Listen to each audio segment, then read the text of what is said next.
ಎಲ್ಲರಿಗೂ ನಮಸ್ಕಾರ. ವೃಷಭ ರಾಶಿ ಯುಗಾದಿ ಭವಿಷ್ಯ 2025-2026ರಲ್ಲಿ ಮುಟ್ಟಿದ್ದೆಲ್ಲ ಚಿನ್ನವಾಗುತ್ತೆ, ಕೋಟ್ಯಾಧಿಪತಿಗಳಾಗುವುದು ಗ್ಯಾರಂಟಿ. ಹಾಗಾದರೆ ವೃಷಭ ರಾಶಿ ಮೇಲೆ ಗ್ರಹಗಳ ಪ್ರಭಾವ ಹೇಗಿರಲಿದೆ? ಉದ್ಯೋಗ, ಆರೋಗ್ಯ, ಕುಟುಂಬ, ವ್ಯಾಪಾರದಲ್ಲಿ ಏನೆಲ್ಲ ಬದಲಾವಣೆಯಾಗಲಿದೆ? ಯಾವುದರಲ್ಲಿ ಶುಭ, ಯಾವುದರಲ್ಲಿ ಅಶುಭವಾಗಲಿದೆ? ಅದರ ಬಗ್ಗೆ ಸಂಪೂರ್ಣ ಮಾಹಿತಿಯನ್ನು ನೋಡೋಣ ಬನ್ನಿ.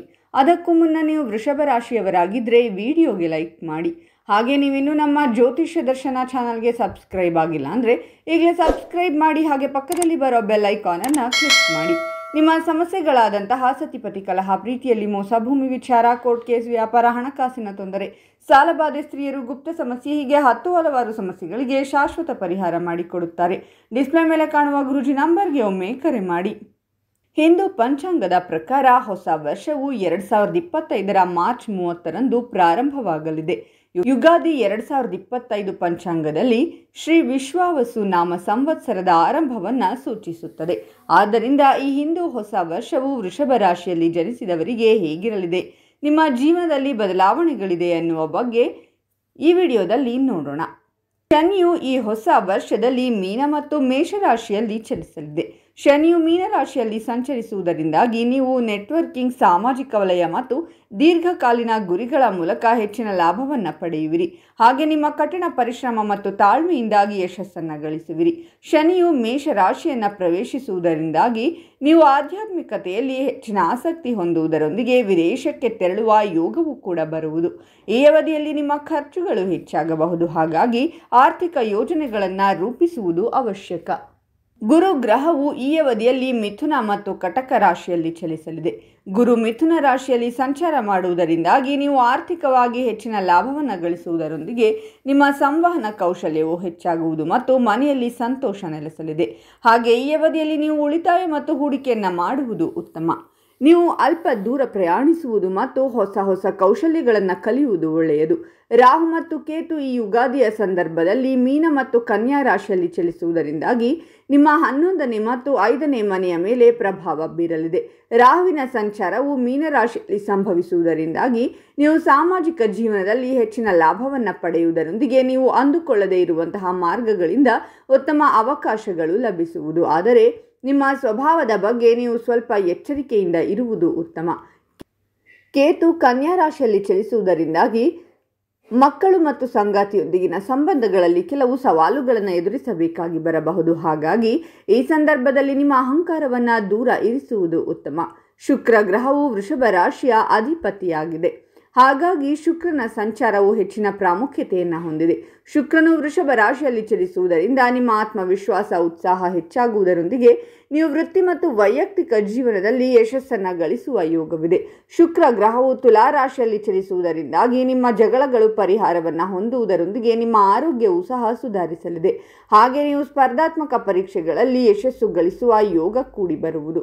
ಯುಗಾದಿಯ ಸಂದರ್ಭದಲ್ಲಿ ವೃಷಭ ರಾಶಿಗೆ ಸೇರಿದ ಜನರ ಜಾತಕದಲ್ಲಿ ಗುರು ಮತ್ತು ಶನಿಯು ಉತ್ತಮ ಸ್ಥಾನದಲ್ಲಿದ್ದರೆ ನೀವು ವೃತ್ತಿ ಜೀವನದಲ್ಲಿ ಪ್ರಗತಿಯನ್ನು ಹೊಂದುವಿರಿ. ಈ ಅವಧಿಯಲ್ಲಿ ನಿಮ್ಮ ಕಠಿಣ ಪರಿಶ್ರಮದಿಂದಾಗಿ ನೀವು ಯಶಸ್ಸನ್ನು ಗಳಿಸುವ ಯೋಗವಿದೆ. ಆರ್ಥಿಕ ವಿಷಯಕ್ಕೆ ಸಂಬಂಧಿಸಿದಂತೆ ಈ ಸಮಯದಲ್ಲಿ ಆದರೆ ಶನಿಯ ಪ್ರಭಾವದಿಂದ ನೀವು ನಿಮ್ಮ ಬಜೆಟ್ ರೂಪಿಸುವಾಗ ಬಹಳ ಎಚ್ಚರಿಕೆಯಿಂದ ಇರಲೇಬೇಕಾಗುತ್ತದೆ ಮತ್ತು ಅನಗತ್ಯ ಸವಾಲುಗಳಿಂದ ದೂರವಿರುವುದು ಉತ್ತಮ.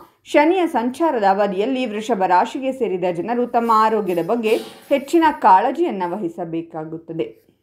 ಪ್ರತಿದಿನ ವ್ಯಾಯಾಮವನ್ನು ಮಾಡುವ ಮೂಲಕ ಮತ್ತು ಉತ್ತಮವಾದ ಆಹಾರವನ್ನು ಸೇವಿಸುವುದರೊಂದಿಗೆ ನಿಮ್ಮ ಒತ್ತಡವನ್ನು ಸರಿಯಾಗಿ ನಿರ್ವಹಿಸುವುದರಿಂದ ನಿಮಗೆ ಶುಭವಾಗಲಿದೆ. ಶುಕ್ರನ ಪ್ರಭಾವದಿಂದಾಗಿ ಈ ಅವಧಿಯಲ್ಲಿ ನೀವು ಉತ್ತಮ ಆರೋಗ್ಯವನ್ನು ಹೊಂದುವ ಸಂಭವವಿದೆ. ಹಾಗಾಗಿ ಯಾವುದೇ ರೀತಿಯ ಬೇಜವಾಬ್ದಾರಿತನವನ್ನು ವಹಿಸದೇ ಇರುವುದು ಉತ್ತಮ. ವೃಷಭ ರಾಶಿಗೆ ಸೇರಿದ ಜನರು ಈ ಯುಗಾದಿಯ ಸಂದರ್ಭದಲ್ಲಿ ತಮ್ಮ ಸಂಬಂಧಗಳಲ್ಲಿ ಸಾಕಷ್ಟು ಏರಿಳಿತವನ್ನು ರಾಹು ಮತ್ತು ಕೇತುವಿನ ಪ್ರಭಾವದಿಂದಾಗಿ ಹೊಂದಬೇಕಾಗುತ್ತದೆ.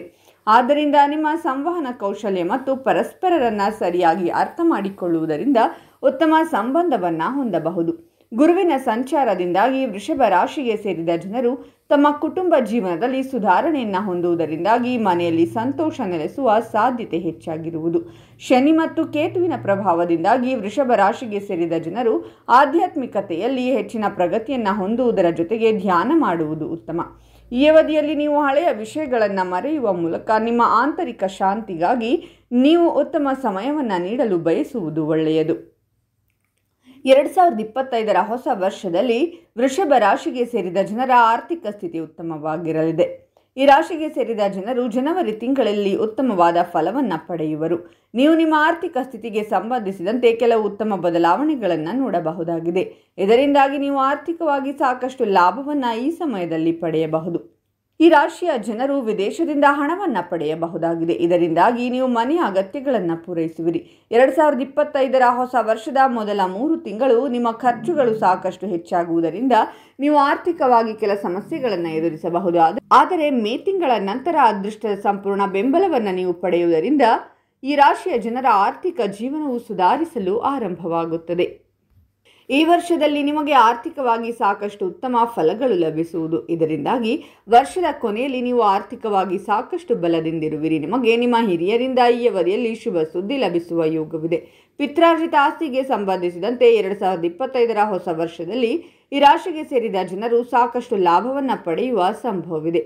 ಈ ವರ್ಷ ನೀವು ವೈವಾಹಿಕ ಜೀವನದಲ್ಲಿ ಏರಿಳಿತಗಳನ್ನು ಎದುರಿಸಬೇಕಾಗುತ್ತದೆ. ನೀವು ಸಣ್ಣ ಸಣ್ಣ ವಿಷಯಗಳನ್ನು ಸಾಕಷ್ಟು ಗಂಭೀರವಾಗಿ ತೆಗೆದುಕೊಳ್ಳಬಹುದು.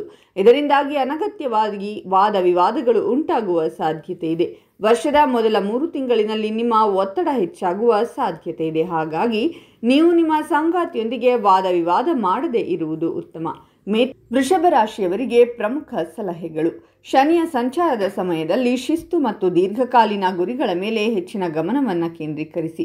ಗುರುವಿನ ಸಂಚಾರದ ಸಮಯವನ್ನು ನಿಮ್ಮ ಜ್ಞಾನ, ಕೌಶಲ್ಯ ಮತ್ತು ಆಧ್ಯಾತ್ಮಿಕ ಅಭ್ಯಾಸಗಳನ್ನು ವಿಸ್ತರಿಸಲು ಬಳಸಿ. ಈ ಅವಧಿಯಲ್ಲಿ ಹಣಕಾಸಿನ ವಿಷಯವಾಗಿ ಬಹಳ ಜಾಗರೂಕರಾಗಿರಿ ಮತ್ತು ಅನಗತ್ಯ ಅಪಾಯಗಳನ್ನು ತಪ್ಪಿಸಿ.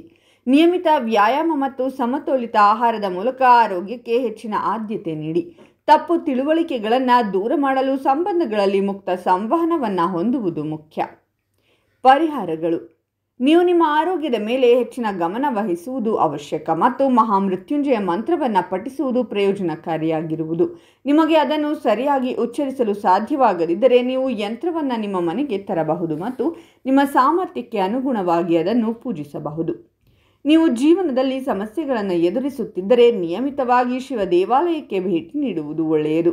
ಇದು ನಿಮಗೆ ತೊಂದರೆಗಳಿಂದ ಸ್ವಲ್ಪ ಪರಿಹಾರವನ್ನು ನೀಡುತ್ತದೆ. ಈ ಅವಧಿಯಲ್ಲಿ ಮಹಾಲಕ್ಷ್ಮಿ ದೇವಿಯನ್ನ ಪೂಜಿಸಿ ಮತ್ತು ಶ್ರೀ ಸೂಕ್ತಂ ಪಠಿಸಿ.